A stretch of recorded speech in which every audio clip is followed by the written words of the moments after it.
Well, I hope everybody's having a wonderful evening. It's beautiful and sunny here. I recognize that it may not be beautiful and sunny everywhere you are, but it's always sunny when you're talking about history. So thank you to the Behringer-Crawford Museum for inviting me to be here with you tonight. And of course, thank you to the Kentucky Derby Museum and the James Graham Brown Foundation, as well as the University Press of Kentucky, without whom this publication that I'm going to talk to you about would not have been possible. And this book that I'm here to talk with you about is something that we conceived because we really wanted to keep our permanent museum collection, which has about over 20,000 items in the collection, about 10,000 of those objects. Really keep that collection active, keep it accessible, and increase the public outreach of that collection and its resources to you all. But we also wanted to write an updated history of the Derby that aligns with our museum's goals and values, but also updates some of the really remarkable history that's happened in the last few years. And you will have noticed this presentation is called The History of the Kentucky Derby in 10 Objects, not in 75, because, oh, God willing, you guys would not sit through 75 objects on this lovely Zoom, no matter how kind and forbearing you were. So I've gone ahead and taken the 75 objects that are covered in the book uh, and gone ahead and winnowed that down to some of the most important items, 10 important items, in fact, that touch on some of the most important themes that we cover in this publication. And fortunately, there's a book to read if you end up liking what you hear in this presentation, and want to hear a little bit more about some of the things we touch on. And then I also want to note, this is not the first book written about the Kentucky Derby. This will not be the last book written about the Kentucky Derby. There are lots of wonderful resources about this important race and about Kentucky thoroughbred racing. So if this is a subject you're really, really interested in, I would encourage you to not only read this book, but also check out many of the books that are and even are beyond the works consulted list that's in the back of this book, that can point you to lots of different ways of interpreting this race. But for today, I wanted to start us off with a brief passage from the introduction to our book. And this passage says, "To understand the Kentucky Derby is to understand the contemporary American spirit. Both came of age in the wake of a catastrophic civil war and clung to the promise of westward expansion and the precarious policies of Reconstruction. The historic race eventually has come to mirror the boom times of America's ascension as a powerful nation by becoming the most celebrated horse race worldwide. As has become a Kentucky cliche, the Kentucky Derby is so much more than a horse race. When it comes to the Kentucky Derby, there always seems to be a little more to the story." And I read this passage because essentially the thesis of this book is that the story of the Kentucky Derby and the story of these objects that surround the history of the Kentucky Derby is the story of American history. In a very real way, the race and the nation, they grew up together, and the very same cultural currents that run through American culture at large also run through the development of the Kentucky Derby. And so we can look at the Kentucky Derby in a way as a lens to understand and to process American culture. Now, I will admit, this sounds a little lofty, especially in an era when the sport of horse racing is facing declining viewership, when it's facing other kinds of challenges. But it's really important to remember that thoroughbred racing was the sport for the first 2.5 centuries of European habitation in North America. And in a very similar way to the way that sports like baseball, basketball, football, hockey, golf, name it, are having an impact on American culture now and have been for the last century. The history of American horse racing also reflects American culture. And so with this in mind, we're going to start this evening by taking a look at this race, the Kentucky Derby, and how it came to deserve such a lofty thesis. And I'll note again that the book itself contains lots of interesting context on the origins of thoroughbred racing in America, how racing came to Kentucky. But of course, in the interest of time and your forbearance, I'll start in a very literal place, which is building Churchill Downs. The Louisville Jockey Club was founded in 1874 by a man whose name I'm actually going to qualify a little bit. His name is Colonel Meriwether Lewis Clark Jr. And first thing, to avoid confusion, that colonel is the honorific as a Kentucky colonel. So I tend to drop it in order to be clear that Clark didn't serve in the military, because it can get very confusing during this time period right after the Civil War.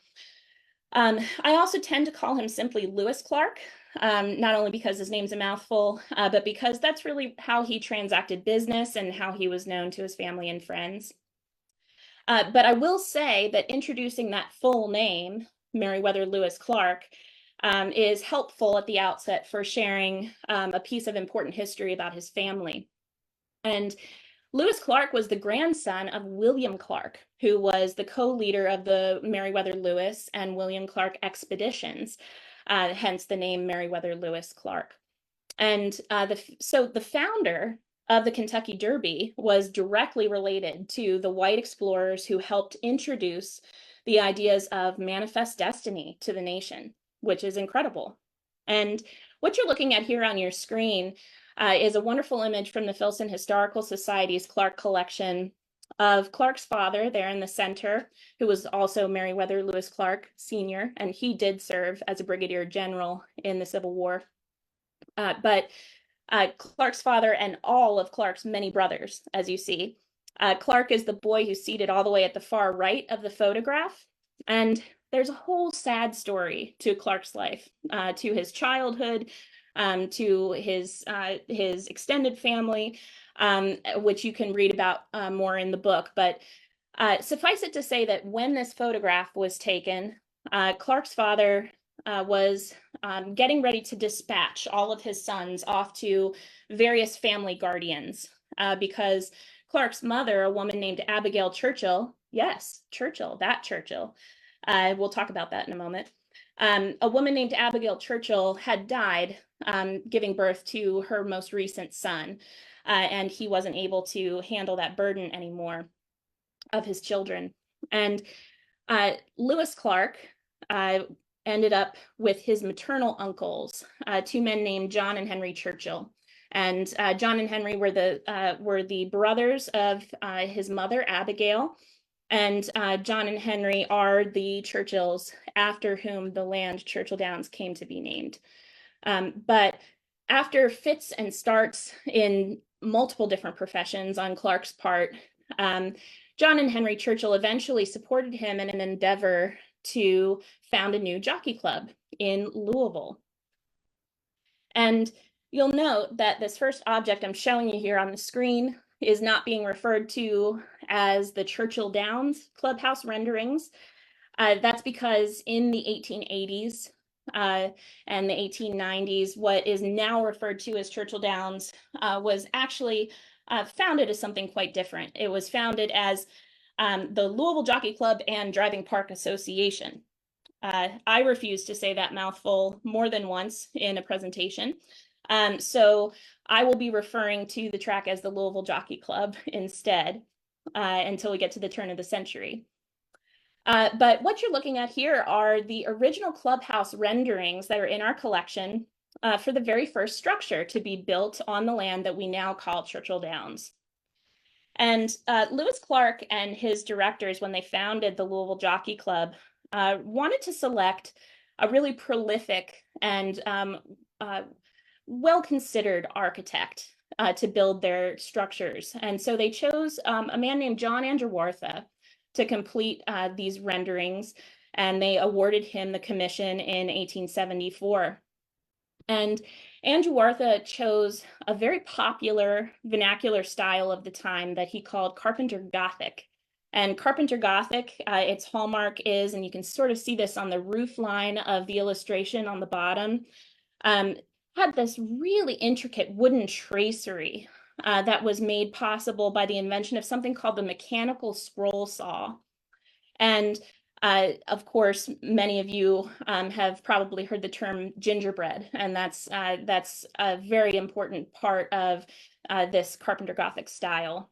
But Andrew Wartha had been commissioned by the Louisville Jockey Club's board of directors to create structures that were going to be built at the time on land that was far beyond the city limits of Louisville. Louisville did not extend out to where Churchill Downs now sits.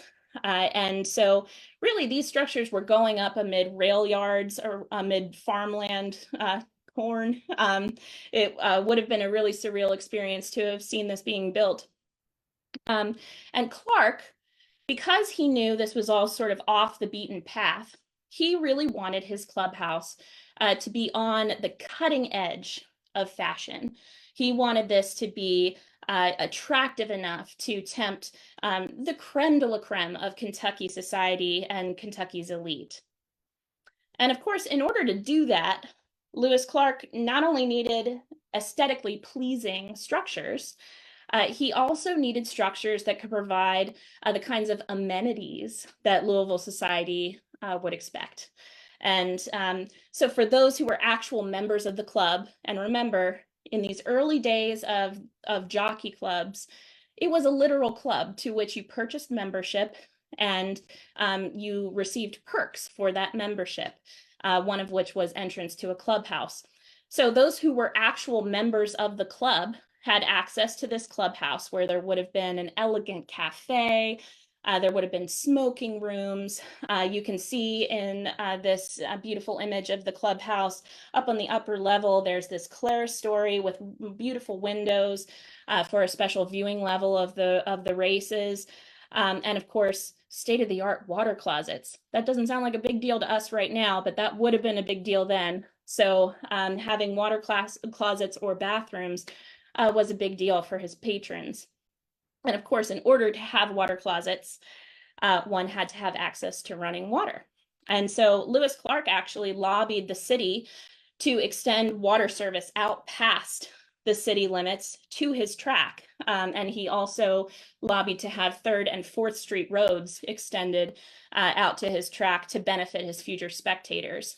So in a way, he really started this process of developing South Louisville as we know it. And water served more purposes at the track than just water closets. Water was, of course, vital for proper care of horses who were stabled at the barns. It was also incredibly important for regularly watering the racetrack, for watering the surrounding walkways and roads, all of which would have been unpaved at the time. So you can imagine on a day like today, when it hasn't rained for a couple of days and the sun is baking on that dirt, how dusty it might have been. And there are really incredible accounts of the first Derby week talking about just how dusty it was at the track, despite watering the track.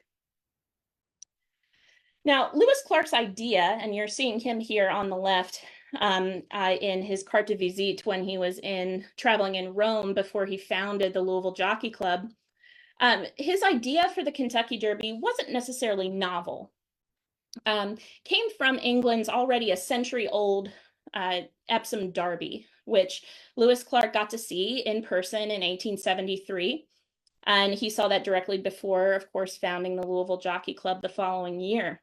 And while he was visiting England, and he also visited France and Italy, and he was making sure that in all of these European countries, he was not only seeing races, but he was also hobnobbing with some of the most important racing officials of the day. And of those was a man named Admiral Henry Rouse. And Rouse was the president of the English Jockey Club. So he was a really big deal in England in the racing circles. And Clark and Rouse had a lot of similarities in the way that they liked to approach the philosophical idea of the sustainability and the ethics of horse racing. And among these was a confirmation of something that was being discussed a lot in the United States and in England. And that was that the purpose of racing was not for betting, it wasn't for making money, even though that was nice. No one would argue with that. But it was for improving the thoroughbred breed of horses and for measuring the success of certain bloodlines within the thoroughbred breed against each other in races. And to give you some context of why this was so important in the United States at the time, the American breeding industry had been decimated by the Civil War. And Clark and his fellow horsemen had become pretty much convinced that the only way to revive this important industry for the United States was to establish new racetracks and give them this sort of higher purpose of saving the American thoroughbred. And what we're looking at here on the screen is an entry ledger for the very first Kentucky Derby in 1875. And when you look at it, you can see in the first column the subscriber that's listed. That's generally the owner or the breeder of the horse that is getting nominated for the race. And it really reads like a who's who of Kentucky breeding and racing. And all of these people who subscribed to the very first Kentucky Derby were eager to support what they saw as a really worthy endeavor of getting their livelihoods back on track, and particularly making sure that there was sustainability in this industry that was, in particular, so important for Kentucky. And even the very first Kentucky Derby winner's story has connections to the Civil War's effect on the breeding industry. You're looking at ankle boots. These are a really amazing piece that you can see if you make it to the Kentucky Derby Museum, to our Black Heritage and Racing exhibit. These are ankle boots that were used as a training aid for Aristides, who was the very first Kentucky Derby winner in 1875. And these pieces, this is part of the fun of talking about artifacts, these pieces would have been used and handled by Aristides' trainer, Ansel Williamson, who was an incredibly talented Black horseman who had seen firsthand the way that war affected the Kentucky breeding industry. During the war, he had been a leading trainer at the renowned Woodburn Farm in Woodford County, Kentucky. And for those of you familiar with that area, that's near Midway. And he actually was involved in a really harrowing incident of stopping a raid of Confederate guerrillas from commandeering the great racehorse and sire Asteroid, who you see here in this painting. And Asteroid not only was an incredible racehorse in his own right, but was also descended from the great racehorse Lexington. And this painting, which is by Edward Troy, a very important equine artist of the period, this painting can be seen as a celebratory portrait of Asteroid, but also of his care team. And you can see Ansel Williamson is the man who's holding the saddle here in this painting. And this is an incredible record that we have of Black workers and during this incredibly unusual time in American history when Black workers were really struggling to find their way after the Civil War. And both Aristides' trainer, Ansel Williamson, who you see here, and his jockey, Oliver Lewis, were Black, and both of them had been enslaved, and nearly all of the jockeys in that first Kentucky Derby were Black as well. Really remarkable legacy. Now, you can't talk about accomplished Black horsemen without talking about one of the most famous and accomplished jockeys of the late 19th century, who really is considered one of the greatest riders of all time in the United States. And his name was Isaac Burns Murphy.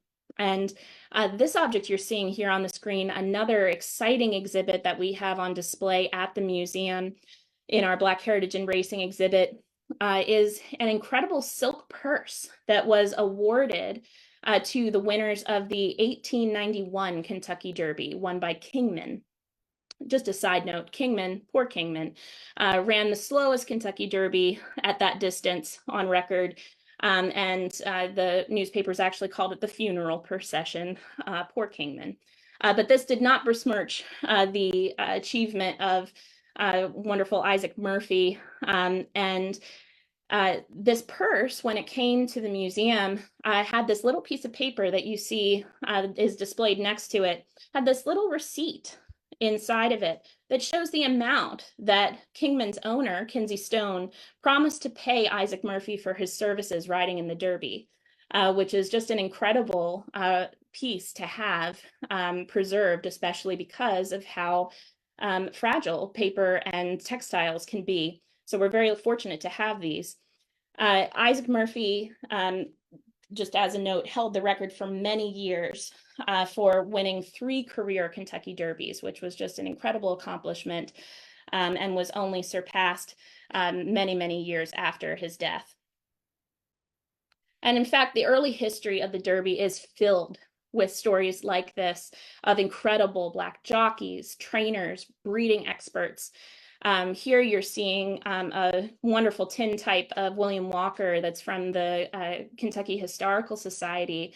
Walker became a successful breeding advisor to John Madden of Hamburg Farm after his riding career ended. Just one of the many examples of stories of incredible Black horsemen who were just trailblazing in the sport of thoroughbred racing and in the Kentucky Derby. And even by the 1890s, Black riders were so ubiquitous that you could collect memorabilia honoring them, like these lapel pins. You can see Willie Sims, who won 2 Kentucky Derbies. And you can also see Anthony Hamilton here, an incredibly talented rider, rode in many Kentucky Derbies. But a major theme, as I've noted in this book, is that telling Derby history is remembering that Derby history mirrors American history. And same year that Willie Sims won one of his Kentucky Derbies, the same year that the Supreme Court's notorious Plessy versus Ferguson decision effectively codified segregation in the United States. It was also the same year that Isaac Murphy fell ill and passed away. And obviously the 3 incidents are not directly connected, but when you take the long view of history, it's so interesting to read these strange synchronous memorials in time as just a strange moment in history when we can see the end of an era. And the death of Isaac Murphy in 1896 really does signal in many ways the end of the reign of the Black horseman on the racetrack in the United States, and the slow but sure work of white horsemen to push Black horsemen off the racetrack and into the shadows. And the great jockey Jimmy Wingfield, for example, who won back-to-back derbies in 1901 and 1902, he eventually left the United States altogether. He rode in Poland, in Russia, eventually in France. His story is really remarkable, and if you are in the Frankfurt area next week on the 13th, I will be giving a presentation on Jimmy Wingfield's story just itself at McConnell Springs in Frankfurt, or in Lexington. But Jimmy Wingfield, his story shows that it was nearly impossible for these people who had dominated the sport of horse racing to find work here in the United States. True end of an era. Now, another very important theme to remember in the late 19th and early 20th century of horse racing, but also of Derby history, is the role that gambling played in not only making, but also breaking the race and the sport as a whole. And in the early years of the Kentucky Derby, Lewis Clark, who I mentioned he had a very sad life, but he was also in many ways a remarkable visionary in sort of predicting some of the bugbears that would and still do plague the sport of horse racing. And one of those was Lewis Clark was extremely fearful of the slightest whiff of fraud, of dishonesty, of cheating. And one of the things that he thought contributed to fraud, above all other things, was the profession of bookmaking. He just hated bookmaking. And of course, when we hear the word bookie, we don't necessarily think of somebody who's, maybe they're a little slimy. I don't know, just in a vision in our minds. And Lewis Clark really believed the bookmakers were liars. He believed they were cheats. And he truly thought that the extreme popularity of gambling within the sport of horse racing in the 1880s and 1890s that was only accelerating was irrevocably damaging the integrity of the sport. Because remember, he was of the camp that said racing is for the improvement of the breed of horses, right? And so focusing your attention on gambling was not in service of that mission. And so Lewis Clark had very public disagreements during the 1880s, 1890s with bookmakers and prominent horse owners who wanted to use bookmakers. And it, along with several other factors, significantly damaged the Louisville Jockey Club's reputation and attendance in those years. And by the mid-1890s, the racetrack had gone bankrupt. Churchill Downs went bankrupt, or Louisville Jockey Club and New Louisville Jockey Club as it was, went bankrupt, changed ownership twice within a very short period of time. And each time that new owners came in and went to replace what they saw as Lewis Clark's failings within the sport of horse racing, they tried to create a clean slate, a new image for the track. And one piece of this was literally creating a new image, a new icon for the racetrack. And this is when a new grandstand that was designed by Joseph Baldiz and D.X. Murphy. That's when this was conceived in 1895. And of course, you can see those iconic twin spires that all of us, I'm sure, on this chat are familiar with. Even with this new icon, the track managed to struggle along. But despite continued money problems, they made it into the 1900s. They made it into the 1910s. But several factors, including the very sad suicide of their founder, Lewis Clark, in 1899, which you can read more about, and also that rising tide against reform movements, trying to outlaw gambling of any kind within the United States.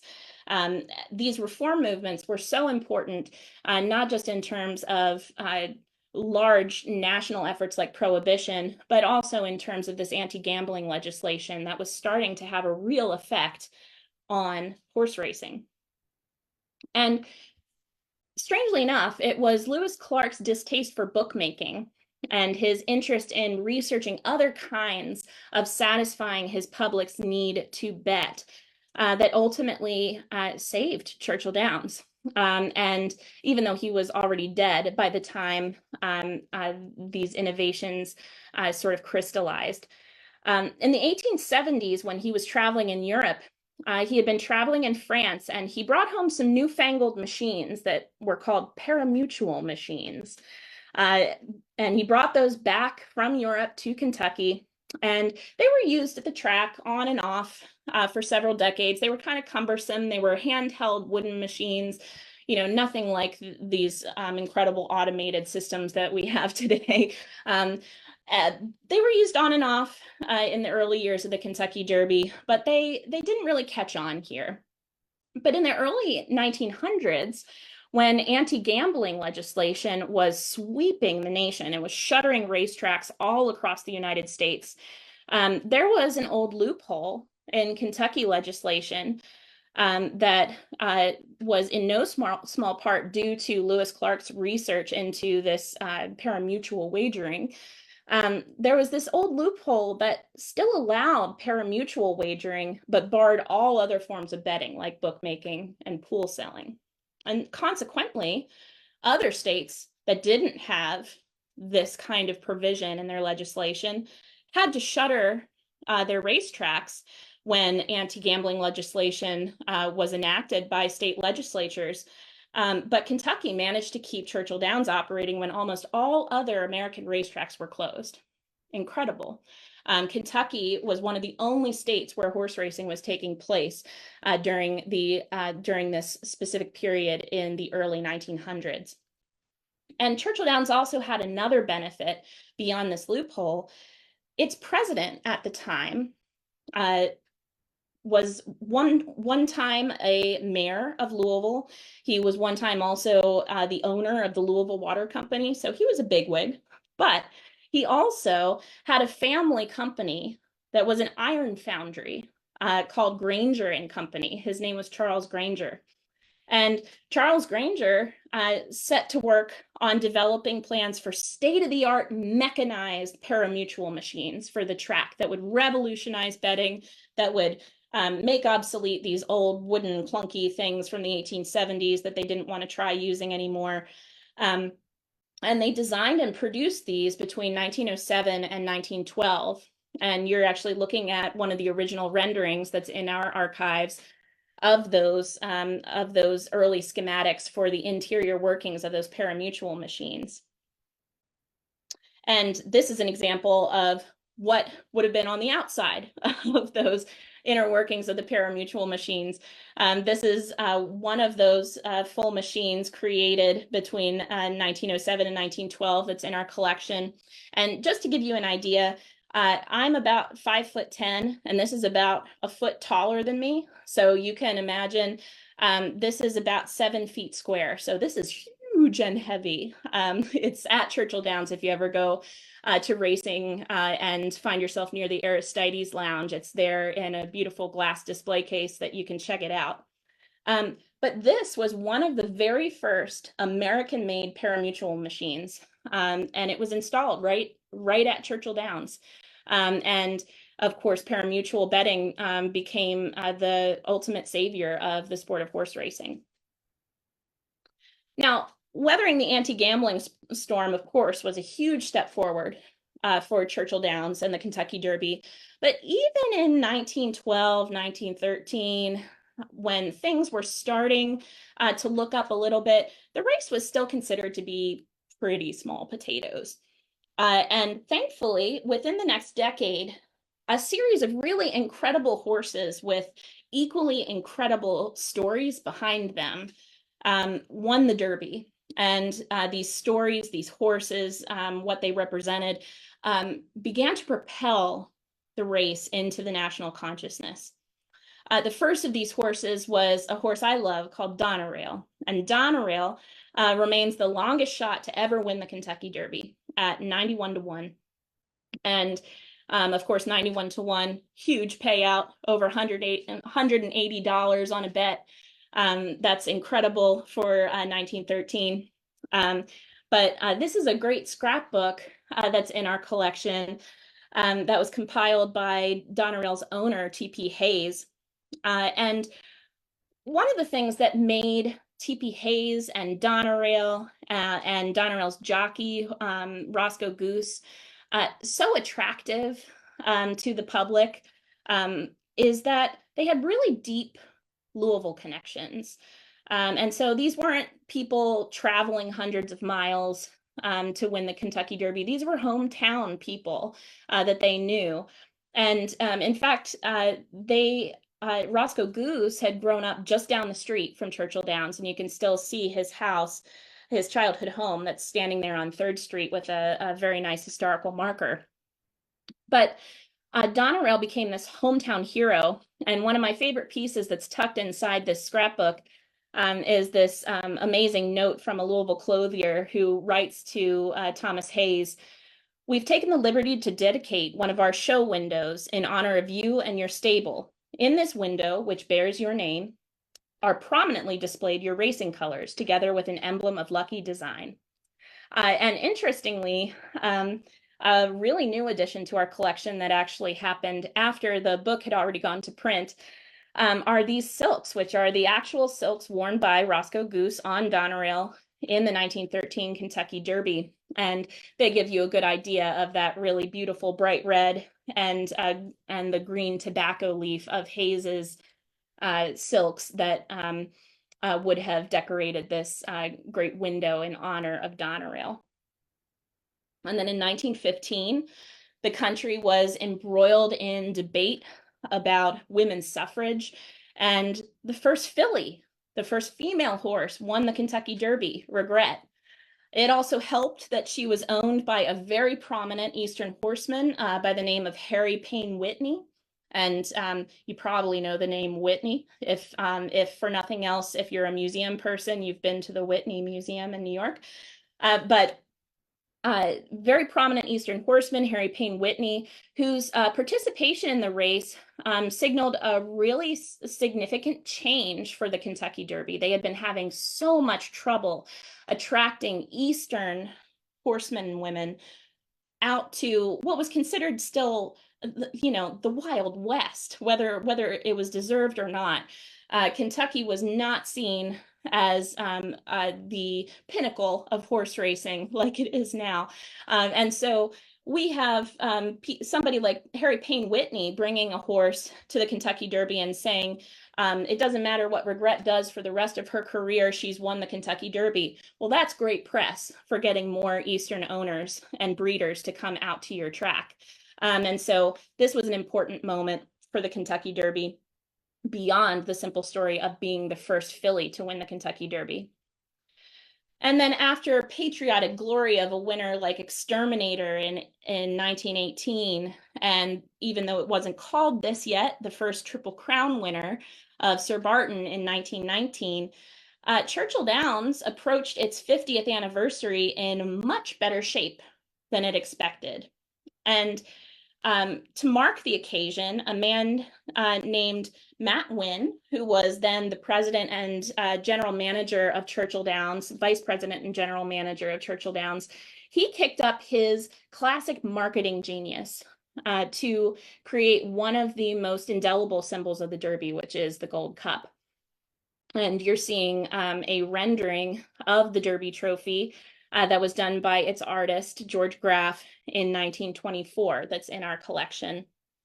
And the first gold cup made quite a splash when it was introduced. It was awarded to an equally interesting woman with an equally interesting story. Her name was Rosa Hoots, and her horse Black Gold won the Derby in 1924. Hoots was not only the second female owner to win the Kentucky Derby, but she was also the first woman of Native American descent to do so, and still remains the only woman of Native American descent to do so. The trophy that you're seeing here, and is also on the cover of our book, incidentally, is the 1925 Derby trophy that was awarded to Flying Ebony. And the design is relatively unchanged to this day, which is really incredible. The biggest change is flipping that horseshoe from being upside down, having your luck run out, flipping it upwards so that your luck doesn't run out. Now, I mentioned Matt Wynne, and you can see him here. He's in the lovely white linen suit and boater. This is 1907. He was widely considered to be the man who created the cultural milieu of the Kentucky Derby, which he really did through savvy marketing of these incredible moments that were starting to come to the Kentucky Derby very naturally. But savvy marketing of those moments, the perpetuation of Derby traditions like that gold cup, to make the race something that was iconic for the Commonwealth and this race. And he was also a great storyteller and mythologizer for sure. And he charmed journalists and reporters and other media with this folksy persona he had. He actively courted the media and made sure that the Derby was an event that was discussed often in papers, on radio, eventually on television, from coast to coast, not just in Kentucky, not just in Kentucky, Tennessee, and Illinois, but coast to coast. And he was instrumental in introducing, or at least consciously cementing other important Derby traditions that we associate with the Kentucky Derby. The drink, the mint julep, has always been a popular drink at the Kentucky Derby since the very beginning, as it was all over the United States, especially in the South, not just at racetracks. But it was under Wynn's tenure that the collectible mint julep glass was introduced. In the 1930s, Churchill Downs' catering company, Harry Stevens Incorporated. You might recognize the name Harry Stevens for introducing peanuts and hot dogs and that whole sort of atmosphere to baseball parks. But Harry Stevens began to notice that engraved water glasses were being taken from the clubhouse dining room as souvenirs. And so the racetrack said, I bet we can make money off of that. And so they decided to go ahead and make a profit and create collectible mint julep glasses that you could buy at the racetrack. And the first ones were produced in 1938. And of course, that tradition has endured ever since. I'm sure many of you sitting here watching this presentation have at least one in your cabinet at home. And the design that we're looking at here on the screen, this was the glass introduced in 1959, which was the year of Matt Wynn's death. And it commemorates Matt Wynn's famous claim that he never missed a Kentucky Derby from 1875 until 1958. And just for good measure, here's a lovely fashionable fan enjoying a mint julep in the beautiful tulip gardens in 1969. And then another tradition that wasn't invented by Wynn, but was certainly popularized by him, is the rose garland that's presented to winners of the Kentucky Derby. The very first rose garland of red roses was presented at Churchill Downs that's documented in 1896 when Ben Brush and Willie Sims won the Kentucky Derby.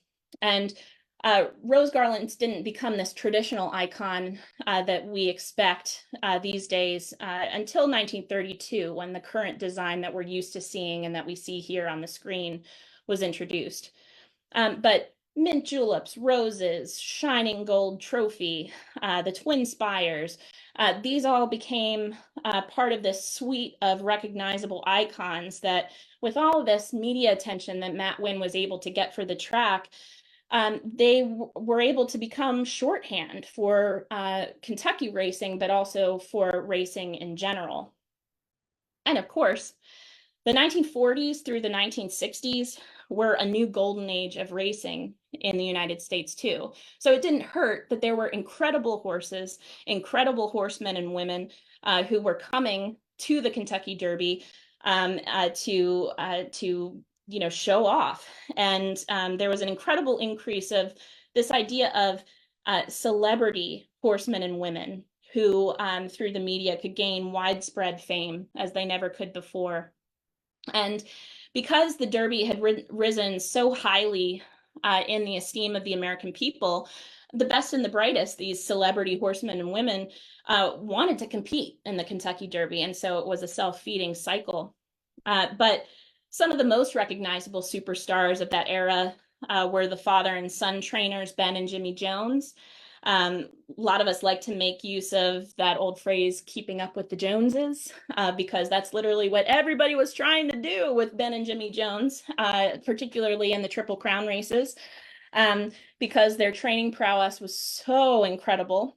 And the greatest achievements for the Joneses came, of course, during their tenure with Warren Wright's Calumet Farm, who turned a baking powder fortune. So many of you or your families may have had a Calumet baking powder can in your cabinets at one point or another. Turned this baking powder fortune into one of the greatest racing outfits in history.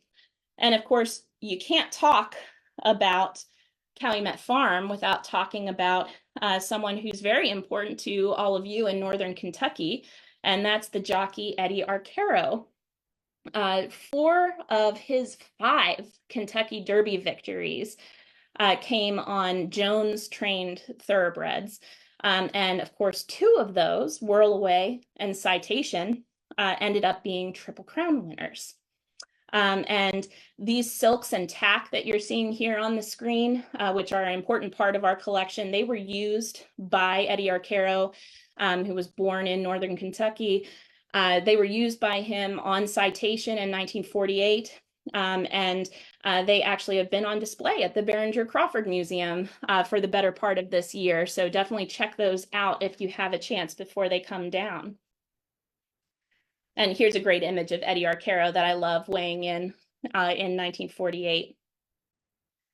And so between Eddie Arcaro, a jockey named Bill Hardtack, and another incredibly successful jockey, Bill Shoemaker, who had 4 Derby wins, Bill Shoemaker, the Kentucky Derby became this arena where other up-and-coming jockeys could sort of test their mettle against these men to beat, who were these new celebrity jockeys who were just absolutely dominating on the turf. And these 3 in particular, Shoemaker, Arcaro, and Hardtack, were locked in this constant battle until they realized that there was another group that was sort of rising to meet the status quo. And although Latin American horsemen and women are an incredibly common sight in our contemporary vision of the sport of horse racing, in the grand scheme of the Kentucky Derby, the 150-year scheme, their rise was still relatively recent. Now, the first Latin American jockey to ride in the Kentucky Derby may have ridden earlier than you might think. His name was Jose Rodriguez, and he was an immigrant from Cuba.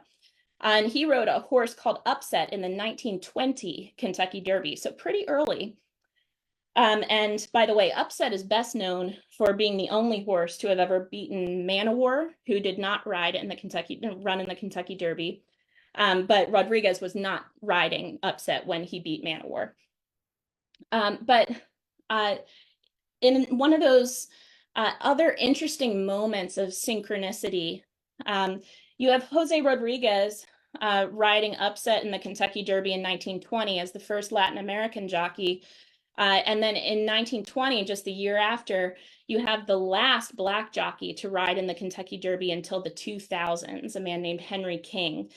And so even though Latin American riders, of course, still had to and still have to contend with significant obstacles in the sport and in American culture, there was a marked difference in the way white Americans would tolerate Latin American horsemen and women and their success over Black horsemen and women and their success. The next Latin American jockey came in 1943 when a man named Mike Gonzalez rode. But it wasn't until 1958 when the man you're seeing here on the screen, Milo Valenzuela, became the first jockey of Latin American descent to actually win the Kentucky Derby, and he did so in Tim Tam. And incidentally, because Valenzuela was born just across the border in Mexico, across the border from Mexico in Texas, Braulio Beza, who won in 1963 on Chateauguay, is actually the first Latino-born jockey to win the famous race, if you like your trivia. And then, of course, in the 1960s and 70s, it was a time of significant change for other groups, too. One of my greatest research passions at the museum is into the role that women have played in horse racing and in the Kentucky Derby over the years. And as with the stories of so many of the culturally suppressed groups that we've talked about, the stories of women in horse racing haven't been talked about and written about as much as they could be, but they were always there. And women were most readily able to find success in racing as breeders or as owners, and then eventually as trainers. But as jockeys, female athletes met incredible cultural and professional resistance. And really, women were not permitted to ride professionally in the United States until 1968, when a woman named Kathy Kuzner sued the Maryland Racing Commission for her right to ride and paved the way for this woman that you see on the screen here, Diane Crump, to make her own history. And Diane Crump was the first woman to ride in a professional parimutuel race in 1969.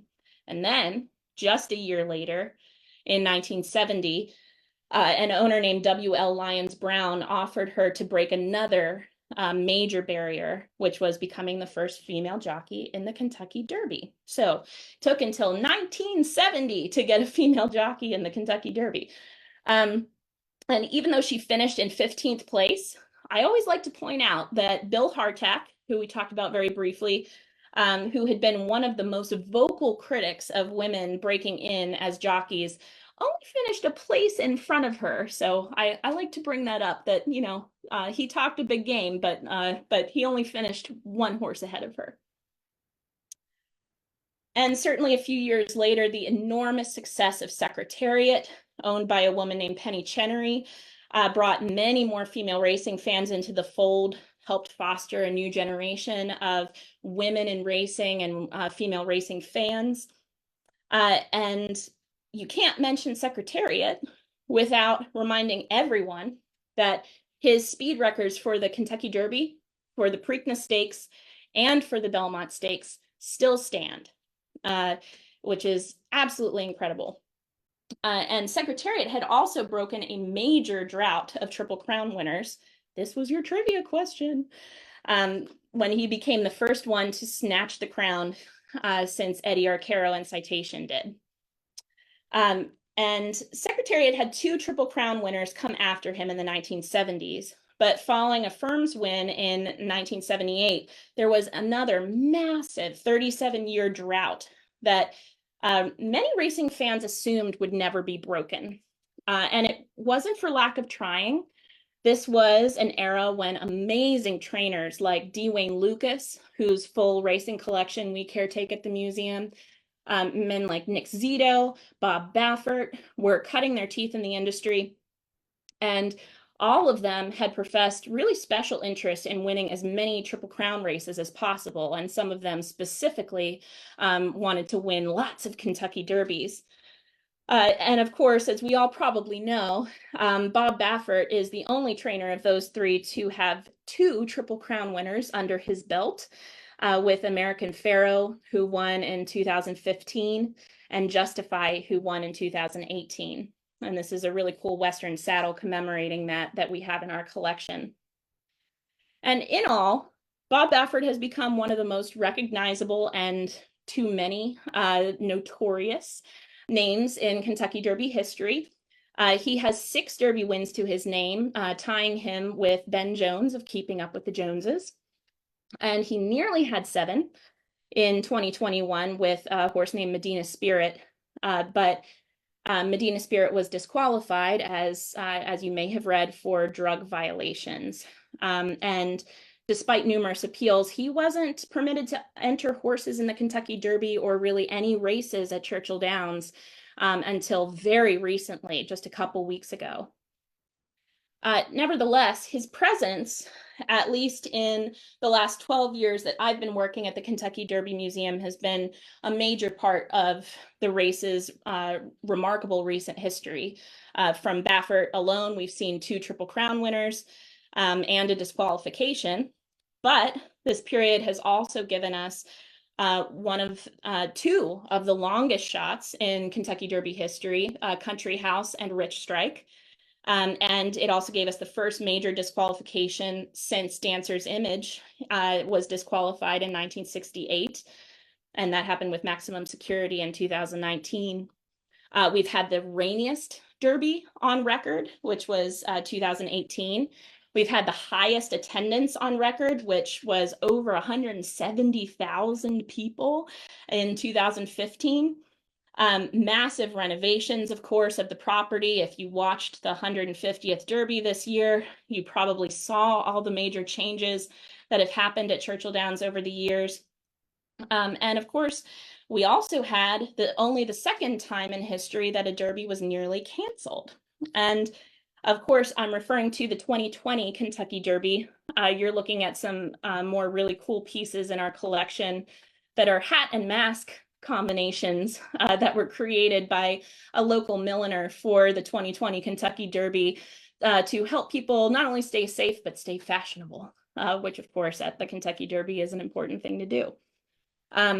But I mentioned that there were only 2 times in history that the Kentucky Derby has been threatened to be canceled. The first was in 1945 during World War II, when there were major racing restrictions put down by the government during wartime. And then, of course, 2020, when we ended up having our Kentucky Derby in September.